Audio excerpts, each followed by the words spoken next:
Everyone and welcome to the rolling pistons. मुझे तो आप जानते ही हैं, आपका नेबरहुड पिस्टन हेड लकी। और इस वीडियो में हम लोग बात कर रहे हैं एक लेजेंड की, एक लेजेंड जिसका नाम बेस्ड है कॉस्मोस के एक तारे के ऊपर। लेकिन हियर ऑन अर्थ इंडिया के साथ साथ 78 अदर कंट्रीज में ये एक कॉमन हाउस होल्ड लेजेंड है, पल्सर। और अभी रिसेंटली बजाज ने अपनी न्यू पल्सर N160 मार्केट में लॉन्च की है, जो कि बजाज का कहना है कि एक एंट्री लेवल स्पोर्ट्स बाइक है। तो आज की इस वीडियो में हम ऑल न्यू N160 का एक वॉक अराउंड करेंगे और फिर इसके बाद इसके इंजन के बारे में बात करेंगे, जो कि कंप्लीटली न्यू है। आफ्टर दैट इसकी फर्स्ट राइड इंप्रेशन लेंगे, जिसमें हम इसका परफॉर्मेंस टेस्ट करेंगे, इसका एक छोटा सा माइलेज टेस्ट करेंगे एंड इसका सस्पेंशन टेस्ट भी करेंगे, सो दैट आप लोगों को N160 के बारे में कंप्लीट इंफॉर्मेशन मिल जाए। So stay tuned.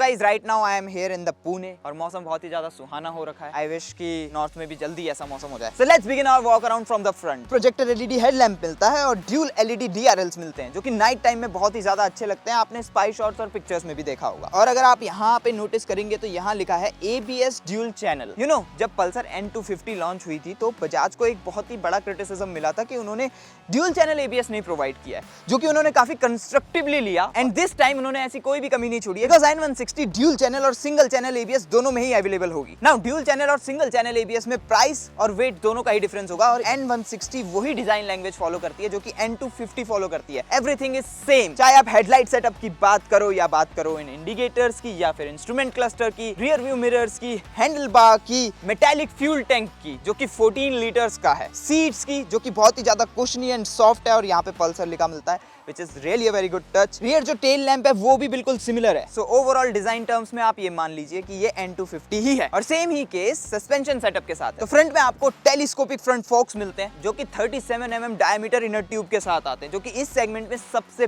बेस्ट है। And coming to the rear, आपको नाइट्रॉक्स मोनोशॉक सस्पेंशन सेटअप मिलता है, जिसको आप थोड़ा बहुत एडजस्टमेंट दे सकते हो। ड्यूल डिस्क सेटअप मिलता है। तो फ्रंट में 300 mm डायमीटर डिस्क मिलती है एंड रेयर में 230 mm diameter disc. Single channel ABS लेना या ड्यूल चैनल, वो ऑप्शन आपको दिया गया है, तो you can choose as per your budget। Then coming to the chassis, new Pulsar N160 को होल्ड करके रखा है just similar to N250 main cradle frame. However swing arm में थोड़ा सा डिफरेंस है, क्योंकि N160 के स्विंग आर्म की लेंथ N250 के स्विंग आर्म से लगभग 8 mm ज्यादा है। एज अ रिजल्ट N160 का व्हील बेस भी थोड़ा सा ज्यादा है, 1358 mm का। और इस इंक्रीज्ड व्हील बेस का मतलब है कि इस बाइक की हाईवे पे स्टेबिलिटी भी बेटर होगी और N160 कॉर्नर्स को बहुत ही प्यारे वे से हैंडल कर पाएगी। देन यहाँ मेन क्रेडल फ्रेम के बीच में आपका इंजन है, न्यू 160cc इंजन, जिसके बारे में मैं थोड़ी देर बाद बात करूंगा। न्यूली डिजाइंड स्प्रॉकेट, जिस वजह से बजाज का क्लेम है कि एज अ 160cc इंजन इस बाइक की ट्रैक्टेबिलिटी बहुत ज्यादा अच्छी है। और अब बात करते हैं इस इंजन के बारे में। All new 160cc single cylinder oil cooled long stroke engine, जो कि approximately 16 brake horse power and 14.7 newton metres of torque develop करता है। नाउ आई नो कि आप लोगों के माइंड में ये क्वेश्चन आ रहा होगा, एक और नया 160cc engine,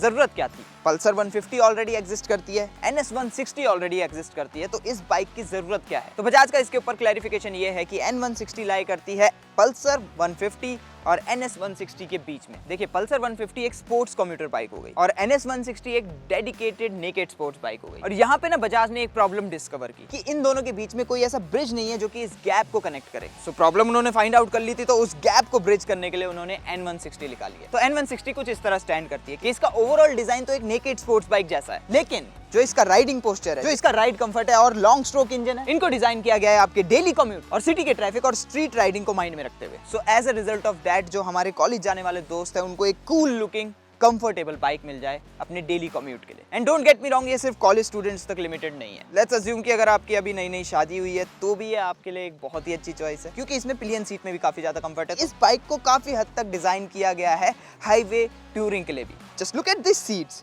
they are very comfortable, very cushiony and very supportive, so that अगर कभी आप हाईवे पे लॉन्ग टूर के लिए निकलो इस बाइक पे, तो you will not have any kind of discomfort. And same case pillion के साथ भी है। और अच्छे खासे आपको ग्रैब हैंडल्स भी मिल जाते हैं। हाउएवर सस्पेंशन थोड़ा सा स्टिफ साइड पे है, जिस वजह से आप लोगों को स्ट्रीट और सिटी में थोड़े बहुत जो पॉट होल्स और बैड पैचेस होते हैं रोड के, वो काफी हद तक फील होंगे। नाउ इस इंजन से रियर व्हील्स तक पावर को ट्रांसफर करता है एक 5 स्पीड गियर बॉक्स। सो जैसा कि बजाज ने कहा कि ये कंप्लीटली न्यू इंजन है, दैट मींस कि अपने पिछले इंजन के साथ मेजर कंपोनेंट्स को शेयर नहीं कर रहा। तो आपको न्यूली डिजाइन बैलेंसर शाफ्ट मिलती है, newly design offset crank shaft मिलती है, somewhat newly design cylinder head मिलता है और ऑयल के लिए जेट लुब्रिकेशन मिलता है। And if we talk about the overall maintenance, तो मैकेनिक भाइयों के लिए भी एक बहुत अच्छी बात है कि इस इंजन के मेंटेनेंस को ध्यान में रखते हुए बजाज ने काफी चीजें पहले से ज्यादा इजी कर दी है। So now you can easily maintain this bike even if अगर आप इस चीज को डू इट योरसेल्फ भी करना चाहते हैं तो। और ऐसा मैंने इसलिए बोला क्योंकि पहले ऑयल फिल्टर को एक्सेस करने के लिए आपको इंजन केसिंग को खोलना पड़ता था। नाउ इस इंजन में यहाँ पे अलग से ऑयल फिल्टर के लिए कार्टेज दे दिया, तो आप इसको इजीली एक्सेस कर सकते हो। पहले एयर फिल्टर को एक्सेस करने के लिए यहाँ से आपको पैनल वगैरह रिमूव करना पड़ता था, which is a messy job. But अब ऐसा नहीं है, आपको जस्ट सीट ओपन करनी है और आप इजीली एयर फिल्टर को भी एक्सेस कर सकते हो। तो इस बाइक को आप अपने घर पे इजीली मेंटेन कर सकते हो अगर आपको उस चीज की नॉलेज है। अगर नहीं है तो प्लीज इसको अपनी प्रोजेक्ट बाइक मत बनाना। And as you guys can see आपको स्प्लिट सीट सेटअप मिलता है एंड इन सीट्स को एक्चुअली रिमूव करना भी काफी ज्यादा इजी है और सेम ही केस उनको रीइंसर्ट करने में भी है। Finally coming to the overall build quality of the bike. देखिए ये एक बजाज प्रोडक्ट है, तो बिल्ड क्वालिटी के मामले में आप लोगों को कोई भी टेंशन लेने की जरूरत नहीं है। And you know the best part about this metallic fuel tank other than 14 litres of fuel capacity कि इस पे आप आराम से अपना मैग्नेटिक टैंक बैग यूज कर सकते हो। तो फीचर्स वाइज इस बाइक में इतने ज्यादा फीचर्स नहीं है, आपको कनेक्टिविटी वाले फीचर्स अभी नहीं मिल रहे हैं। तो यहाँ पे बेसिक कंट्रोल्स की जो क्वालिटी है वो काफी ज्यादा अच्छी है। ये जो बटन्स है बिल्कुल भी फ्लिमजी फील नहीं होते, वेरी नाइस टू रिस्पॉन्स। लगे आता आपको इस बाइक का एग्जॉस्ट नोट भी सुना देता हूँ।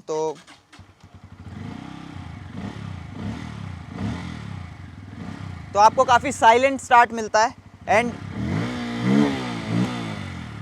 काफी बेसी आवाज है। Semi digital and semi analogue instrument cluster मिलता है। यहाँ पे आपकी सारी की सारी लाइट्स हो गई, जैसे कि बैटरी, लो फ्यूल या फिर इंजन टेक लाइट। देन आपको एनालॉग टैकोमीटर मिलता है। Then coming to the digital part of the cluster, आपको स्पीडोमीटर मिलता है, गियर इंडिकेटर मिलता है, फ्यूल गेज मिलता है। और फ्यूल गेज में अगर आप ये बटन्स यूज करेंगे तो आपको ट्रिप 1 मिलेगी, ट्रिप 2 मिलेगी, डिस्टेंस टू एम्प्टी मिलेगा जो कि एक बहुत ही अच्छा एड ऑन है। देन कितने किलोमीटर्स पे आपकी सर्विस ड्यू है वो भी आपको मिलता है। एंड अगर आप ऑडोमीटर पे आके एस बटन को दबाएंगे तो आपको आपकी इंस्टेंट फ्यूल इकोनॉमी मिलेगी, जो कि एक बहुत ही अच्छा फीचर है फॉर दोस्त जो कि फ्यूल इकोनॉमी के पीछे दीवाने होते हैं। Same is the case with the trip meter. अगर आप एस बटन को दबाओगे तो आपको उस पर्टिकुलर ट्रिप की एवरेज फ्यूल इकोनॉमी मिलेगी। अगेन एक नाइस फीचर उन लोगों के लिए जो कि रेगुलर बेसिस पे अपनी फ्यूल इकोनॉमी का ध्यान रखना चाहते हैं। And now let's take it for a spin in this beautiful rainy day of Pune and let's find out कि ये कितनी फन टू राइड है, क्या इसके माइलेज फिगर्स हैं। एंड ये जो नया इंजन है जिसके लिए बजाज ये कहता है कि इसकी low end and mid range बहुत ज्यादा अच्छी है, एक्चुअली में उसकी रियल लाइफ वर्ल्ड में परफॉर्मेंस कैसी है। Now as you guys can see मेरे को अपने पूरा का पूरा गेटअप चेंज करना पड़ा बिकॉज बारिश बहुत ज्यादा थी। फॉर मूविंग फॉरवर्ड आप लोगों का क्या मानना है कि इसमें और कौन कौन से फीचर्स ऐड ऑन हो सकते थे? Let me know in the comment section. So finally ride impression. तो सबसे पहले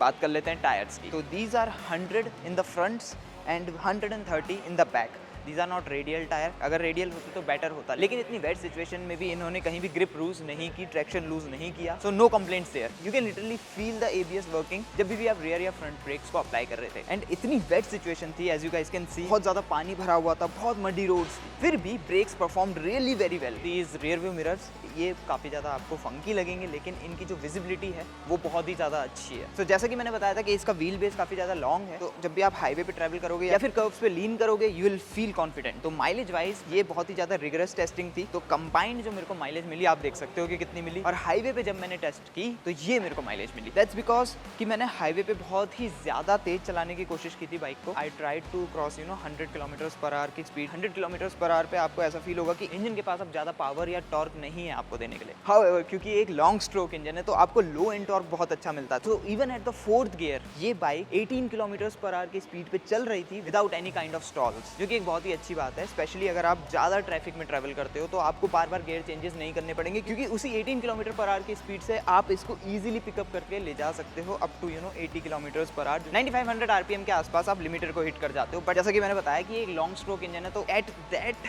हाई आरपीएम इसके पास ज्यादा कुछ पावर होती भी नहीं है देने के लिए। क्योंकि ये इंजन अपना पीक टॉर्क आउटपुट दे रहा है 7500 आरपीएम पे और पीक पावर आउटपुट दे रहा है 8500 आरपीएम पे। 100 किलोमीटर पर आवर इस बाइक के लिए कंफर्टेबल क्रूजिंग स्पीड मैं नहीं सजेस्ट करूंगा कि है। 80 to 90 is the comfortable cruising speed because even though it is very stable, लेकिन यू विल फील कि इंजन स्ट्रगल कर रहा है। Clutch is very light, gear shift बहुत ही ज्यादा क्रिस्प है। थ्रू आउट द राइड इसने मुझे कभी भी फॉल्स न्यूट्रल नहीं दिया या फिर फॉल्स गियर नहीं दिया। That's the best thing that I felt about the gear box. However with this said 6th gear की कमी मेरे को प्रॉपर्ली फील हुई बिकॉज अगर 6th गियर यानी कि ओवरड्राइव गियर इसमें होती तो चीजें और ज्यादा बेटर हो सकती थी एंड पॉसिबली आपको ज्यादा फ्यूल इकोनॉमी भी मिलती। एंड द रीजन इज कि जब आप 70 किलोमीटर पर आवर की स्पीड पे ट्रैवल कर रहे होगे तो बाइक आपकी 5000 to 6000 आरपीएम के बीच में होती है and that's quite a lot of rev. तो आप समझ सकते हो कि इंजन कितना ज्यादा फ्यूल यूज कर रहा होगा। और अगर वहीं पे ओवरड्राइव गियर आपको दी जाती यानी कि 6th गियर तो इंजन 70 किलोमीटर पर आवर पे आराम से 5000 आरपीएम के नीचे रहता। उससे जो इसकी फ्यूल इकोनॉमी थी वो भी बढ़ जाती एंड ओवरऑल जो राइड क्वालिटी थी, जो राइड कंफर्ट था वो भी इंप्रूव हो जाता। नाउ इस बाइक की ग्राउंड क्लियरेंस है 165 mm। That's because of the lowest point of this engine count. But through out my ride मैं कहीं भी ग्राउंडेड नहीं हुआ। बड़े बड़े ब्रेकर्स थे, बड़े बड़े पॉट होल्स थे और मैं गाड़ी को बहुत ही रिगरस तरीके से चला रहा था, उनके ऊपर जंप करते हुए जा रहा था। आई नेवर फेल्ट कि इंजन काउल या लोएस्ट पॉइंट जो बाइक का है वो कहीं भी टच हुआ। सो उस चीज को लेके आप बिल्कुल निश्चिंत हो सकते हो। You don't have to worry about that. हाँ, saddle height, seat height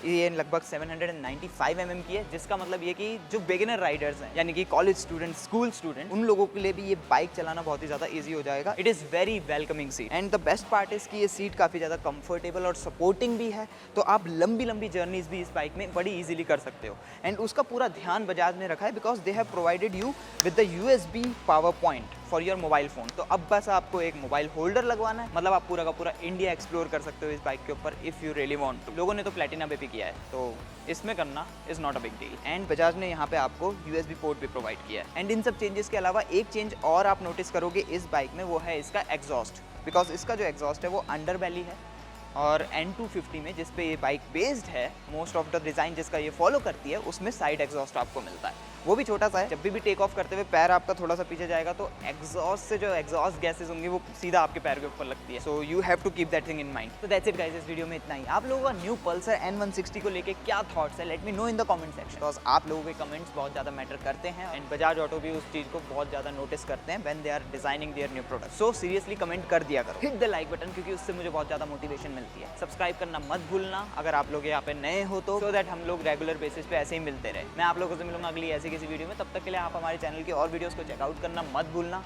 I will see you guys next time. Piece.